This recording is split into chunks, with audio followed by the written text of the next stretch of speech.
Y'all already know what's going on, man. We are back, the Attitude Era podcast. Today, we have a very, very, very, very special guest. It's an honor to be interviewing him right now. Shout out to Carlito in the building, man. Appreciate you pulling up.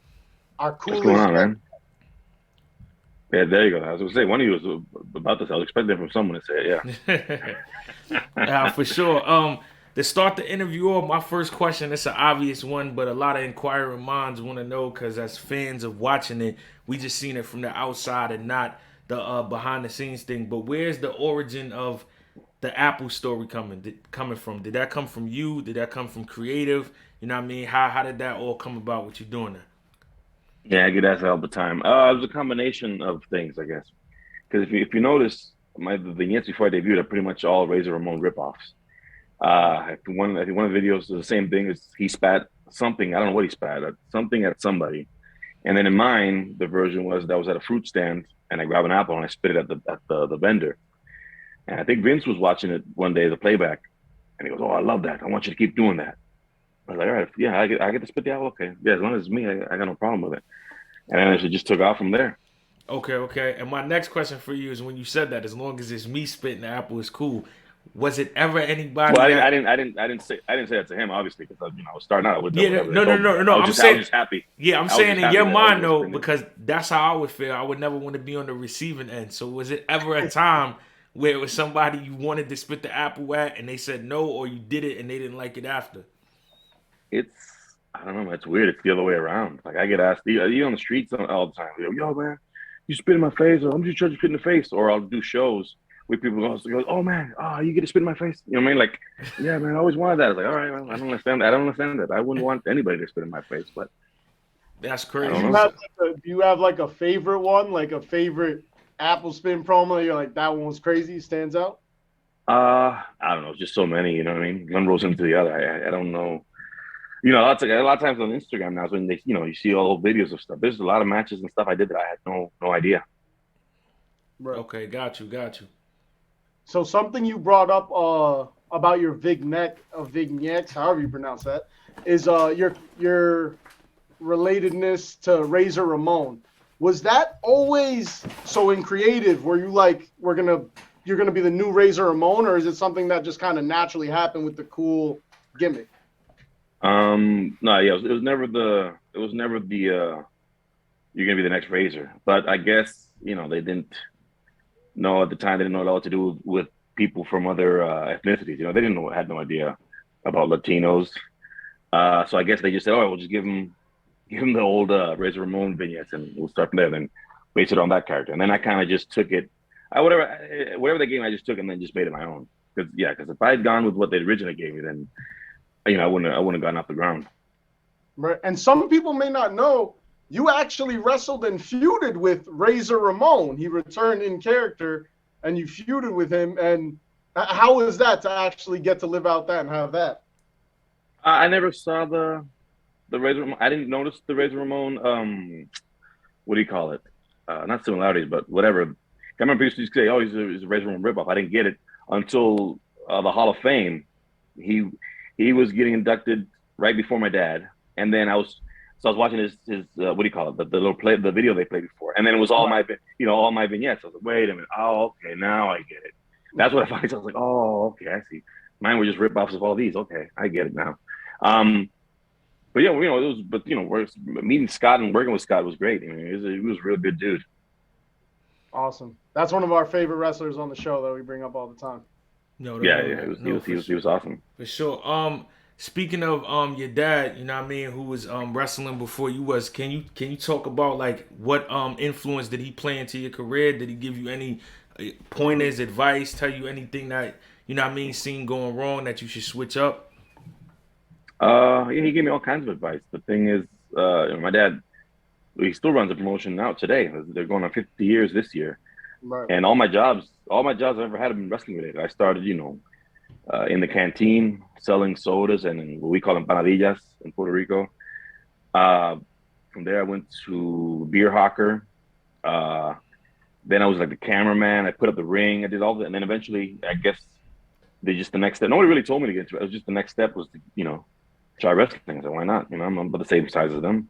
Might as well try it. Yeah. And then yeah, of course, when I started and stuff, he'd always give me advice on on things to do. Okay. Okay. Do And you have? since wait, let me touch on that before we move on because you're there right now. There's a storyline going on about these royal families in wrestling, and you come from one of those families that's very respected. How did that play into maybe backstage with Vince, or just knowing who your father is? Did it carry a certain respect with you? Yeah, like every second generation, it's called a double-edged sword. The doors open a lot quicker, but at the same time, they don't see you. They saw, you know, the ones that came before you. So you got to perform at a certain level a lot quicker than others. Hmm. Like a gift and a curse. Basically, Exactly, it's a gift and a curse. Exactly. basically, you're getting the door faster, but now your expectation is through the roof to exceed what the Right, last generation right. did. Got you. That's a lot. Guys coming up asking me like, "Oh, what do you do now?" I said, "I don't know. My name was already out there." You know what I mean? Yeah. I didn't have that. I didn't have to go through that. But at the same time, I was expected to be at a certain level, way before any other rookies. Absolutely. Absolutely. What I was gonna ask you next is, do you have a favorite match that you had, a favorite WrestleMania moment, like when you with your time in WWE? Yeah, I get asked all the time too. I don't know, man. Like to me, it's funny because, like I said, everything for me has been wrestling related. So wrestling's been a job to me. I never had. I don't think anyone intended to have fandom because I was just around it. You know what I mean? Like I didn't, Mm. see, I'd see all these guys, but they were just, oh, this so and so. It wasn't, I didn't Yeah. see the big guy in the ring, superstar in the ring. I saw that too, but I was seeing backstage. Oh, they're regular. You saw them. Oh, they're regular people. They're not. I didn't get that superstar Yeah. vibe from people. Just because being around them. So yeah, and then just wrestling. It was just I never got that ego either. Like, oh, I'm this guy or that guy. So that's I get it how it works, and just the job. So and then I have all these matches, but there's odds out there being a WrestleMania. I don't know. It's kind of just the same. My job is what I do. If I were to pin down, maybe I would think maybe the WrestleMania where I tagged my brother against Biz Morrison, Mm. where he Mm, won the unify the belts, which Yeah. I think it's every brother's dreams, right? To Yeah. tag with your brother and be at a WrestleMania. So I guess it'd be that one if I had to pick. Yeah. Definitely. Definitely. Definitely. and the first team to unify the tag team championships. And I was gonna ask you what that was like to later in your career down the road to be able to be the champion with your brother and travel and all of that. And it's got to make the job a little more fun, I would imagine. Yeah, it was good having my brother with me. The only thing that sucked was that we got cut from the WrestleMania main show because Mm. I think Kid Rock needed to perform. So that kind of sucked because the payday goes down too. But Yeah. other than that, yeah, it was a great experience. That's awesome. So we were talking a little bit about the expectation when your father is who he is, and sometimes those doors open quicker. You, on your debut, won the U.S. title from John Cena. What was that like, even hearing that news that on your main roster debut, you're going to be given this big shot? No, that was cool. I said, okay, they have a lot of faith in me, which was I felt comfortable with, and I said, all right, I just think just don't screw this up. But yeah, like I said, I didn't really have time to be nervous because it's live, so you just go out there and you do it. And then Cena was super cool to me, very gracious, and he's always been good. He's always been a good mentor to me. So yeah, it was a good time. But I didn't really feel much nerves. I just 'cause, like, again, okay, I got to go out there and do this. At the same time, I didn't go out there and think I was the hottest ticket out there because I get how wrestling works. Well, my follow-up question with that, if Cena was so cool, why did your bodyguard stab him? Uh, Why, why are you out here that's stabbing people, having people I think stab? I think they settled that debate a few years ago. Didn't they say that we didn't end up stabbing them? I think we were there or something, but apparently we had nothing to do with it. This is according to the news story. Oh, that's a good answer. We ain't had nothing to do with it. I like Yeah, that everything else answer. everything else I plead the fifth. That's a good answer. That's a good answer. Well, I wanted to maybe dive into a little of the nitty gritty. I was reading up on some articles, and something I usually ask wrestlers when we have them on. So I'll open with this: is a big part of wrestling and just character is these backstage politics that even we as fans just hear about. How do you think Mhm. backstage politics played into the career of Carlito?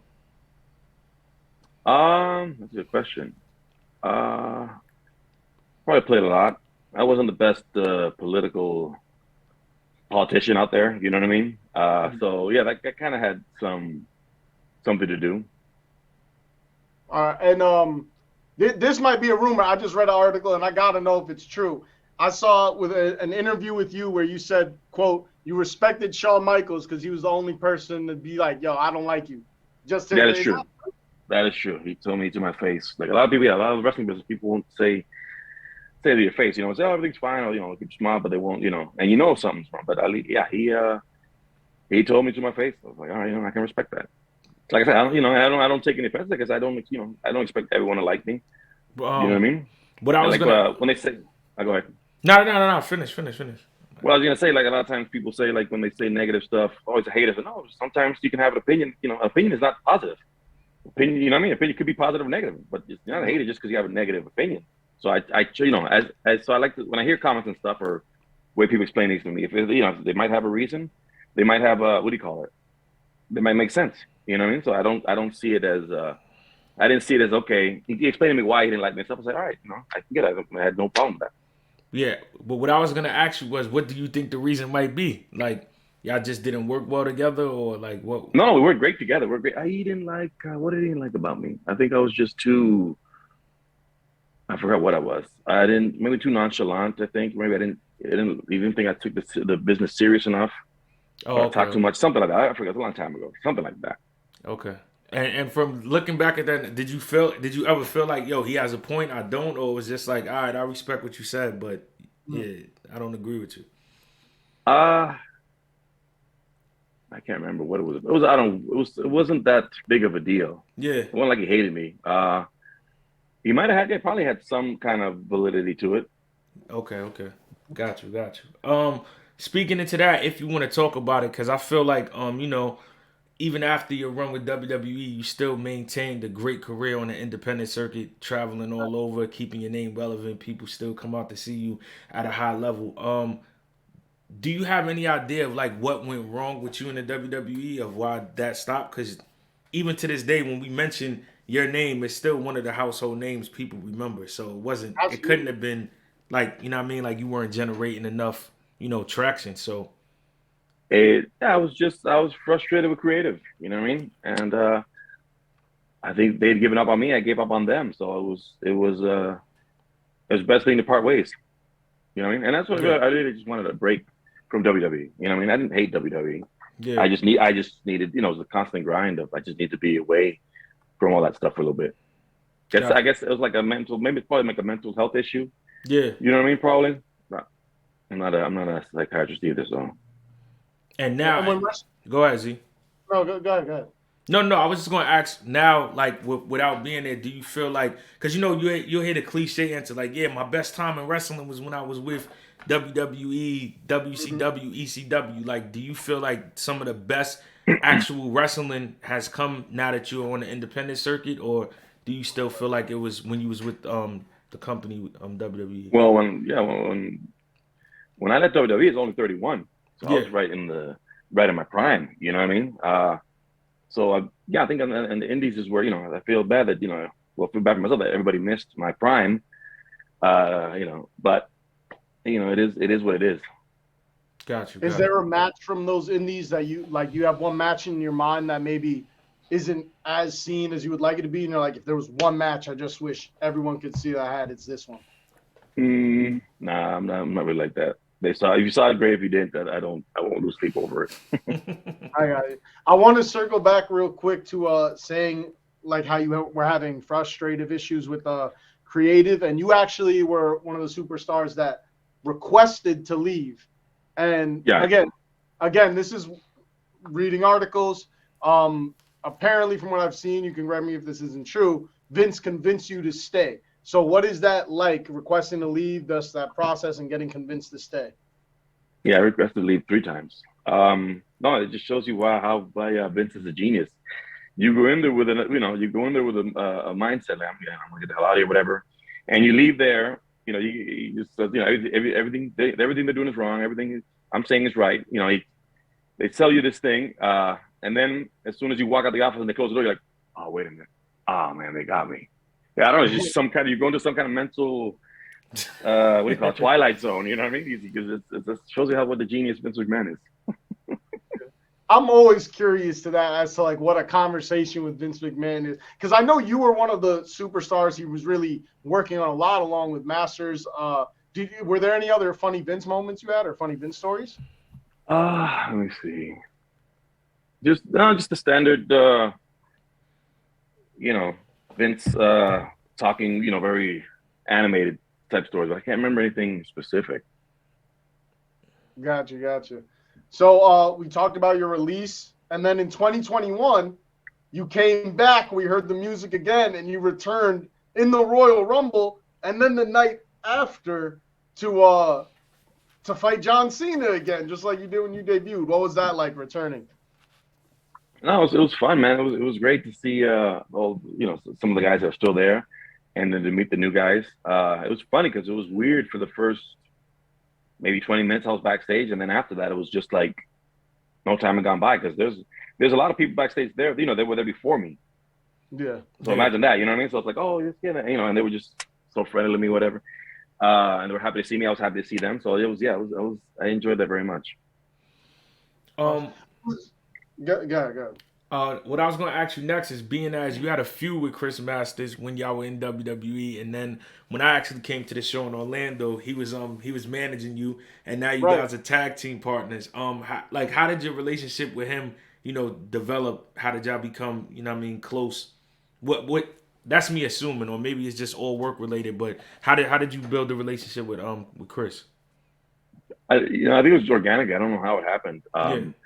Just from us working together in the beginning, tagging each other, then working against each other, just spending all that time with one another. It's funny because I try to teach him, about wrestling stuff. He tried to teach me about weightlifting stuff. So it's kind of how we bonded there. We had something to teach each other. Got you. Yeah, because when we saw you at the Florida show, you were jacked, man. And I saw a video of Chris Masters saying he helped you get more jacked. So yeah, you were in great shape. And also, I can't believe I forgot this. I was supposed to do this at the beginning. We got to take a moment to just give props to the homie Carlito. He had an on-screen, who knows, relationship with Trish Stratus. We got to give him man. My guy got Trish Stratus, man. For sure. Lady, what's that like? You had Tori Wilson too. What's it like? Tori Wilson, yeah. That's two rare Pokemon right there. That's two rare Pokemon. I'm just saying. How did those storylines come about? I'm not even sure how. I hated them personally. Yeah, not because of the girls. Don't get me wrong. I enjoyed that part. It was great, being able to be paired with them. But just a good guy with a girl, for me, it's always like, oh, it's just like a curse. Like, there's just no reason for it. There's no dynamic that makes you look like a baby face. You know what I mean? So I just dreaded being baby face at the time. Like, I just thought it was too early for me to turn. So I think that's why I was against that baby face turn. I think now in retrospect, I should have spoke up more about not wanting to be a babyface. Yeah, I was just about to say, when we interview a lot of guys, so far as convincingly 100% to 0 that everybody we interview always says they rather be a heel than babyface. Well, I just thought the perfect example is the whole Trish and Tori thing. Like, I tell guys, Carlito's the guy that talks shit about having all these girls, but no girls actually want him. He never gets the girl. Yeah, he's the type of dude at the club, with a big mouth, talking about, that girl, whatever, I slayed her, with all this, but you never see him with a girl. You know what I mean? It's like, so that was the whole point. Of just they weren't getting the character, and then I don't mind babyface, but I just thought Carlito was a heel. Got you. Yeah, he does. The character does read as that, and also another character wrestling legend that I think kind of has similarities in character, a dirty player, is Ric Flair. And that's someone actually you got to team up with. What was that like, getting to team up with a legend like that? Yeah, that was cool to, like, I'd met him when I was a kid many years ago. And I'd seen him wrestle my father, then be able to wrestle him myself and then tag with him. That was, and the nature is, that's him, man. It's, what you see is what you get, man. He likes to party, he likes to have a good time, and he likes to go out there and work in the ring. Yeah. My question for you is this. This is called the Attitude Era podcast. I'm pretty sure you watched the Attitude Era, but your prime years in WWE was during Ruthless Aggression. In your Right. opinion, which era do you feel like is better, Ruthless Aggression or Attitude Era, and why? Probably the Attitude Era, I think. Okay. But I would say Ruthless Aggression. I put that second. Yeah, for Or sure. maybe what's Hogan's called? Golden Era. Golden Era. The Golden Era. Yeah. All right, maybe it's the Attitude Era, the Golden Era, then us at number 3. Okay. I think just because there was a whole new vibe for wrestling. You know what I mean? It was a whole new, like I said, there was a whole new attitude. You know what I mean? Yeah. Coming in. You know what I mean? Everything was different. You know what I mean? You didn't see tables, you didn't see chairs, and now we didn't have much to innovate on because they'd already done all the innovation. Absolutely. Go ahead, Z. I mean, you kind of mentioned how it's just kind of a job for you, but do you have like a dream match? No, I don't. Happen? No, I don't have a dream. Or who else do you want? No, I don't care. Oh, okay, gotcha. I'll wrestle anybody. Whoever. I always say, who's your dream match? Whoever pays the most. That's who I want to wrestle. Now, might have to have a little wrestling match when you in New York, Carlito. Let me ask you this, being as because not only do we do the wrestling podcast, but me and Z, we're battle rappers. Have you ever watched battle rap at any capacity? I have seen. What was that? I think it was on MTV or something. They had like a Fight battle rap Club? show. Yeah, something like that. It was years with the pool ago. table. I don't remember if it was a pool table. I just remember. It's either like Wild I don't know, like a spotlight. No, it wasn't Wild 'N Out. Wild 'N Out, they do was it the Wild Style? It's different. Yeah, he knows Z. I mean, he's not slipping. Yeah, I remember that back in the day. I like those ciphers too on BET. Those are pretty good. Yeah. Oh, you talking about during the BET Awards? Yeah. Okay, got you. Yeah, because right now what we also got going on is like all wrestling bar battles where we just have battles, but you can only use wrestling bars in them. So you can't talk about anything else but wrestling. Oh, I saw one the other day. It's something about guys spitting an apple, Carlito, something like that. He's some kind of battle rap thing. Might have been that. Yo, Z, why I feel like Don said that line, right? I feel like he definitely had a Carlito bar. That's crazy because I was thinking that when he just said that. We had people send me stuff all the time whenever I'm involved in something. Yeah. And I just saw some kind of battle rap scenario. They said, I spit the apple, Carlito. That speaks to the influence you have, because I remember even when we went to that Florida show, there was just a video of you coming out on TikTok, just your entrance, and it had like 100,000 likes, and that just speaks to the influence you have. I remember being in school when I told people I was interviewing Carlito, they were like, "Yo, the dude who been spitting apples in people's face." But that's like my question really is, how do you determine if someone's cool? Like, am I like just from this conversation, am I cool? We have to go into further detail. I don't know yet. That's a very selective group. Very selective. So my last two questions, right? We're just keeping on the basis of the apple. First of all, do you even like apples? I actually like apples. Yeah, I don't mind apples. And then question number 2 is going to be red or yellow. That doesn't matter. Like I get asked that all the time. No, not that. It's in the process of doing that. How many apples would you bring to film a day? Well, usually they were at catering, so I'd have an endless supply of apples. Okay. Was there ever another like fruit that was option, or is it always apples? I think it was always an apple. I think apple is, if you think about it, apple's the best option. I don't know which other has a perfect trajectory and what do you call it, texture to really get out there. Was Big Show the only person you ever gave a poison apple to? I think so. Yeah, so. That was hilarious, just watching him choke on the poison apple. And you were also go ahead, Z. You were also part of a storyline with Hornswoggle. That was hilarious. I wanted to ask you, in your opinion, do you have a favorite storyline? And also, do you have like a least favorite? Like, just you're like, this is dumb. They're making me do this. Oh my God, no. My last couple of years was my least favorites. I don't know if I really have a favorite. No, I just think one of my favorites was just I remember doing the tribute to the troops shows. Those always, I always enjoyed those. It was always cool.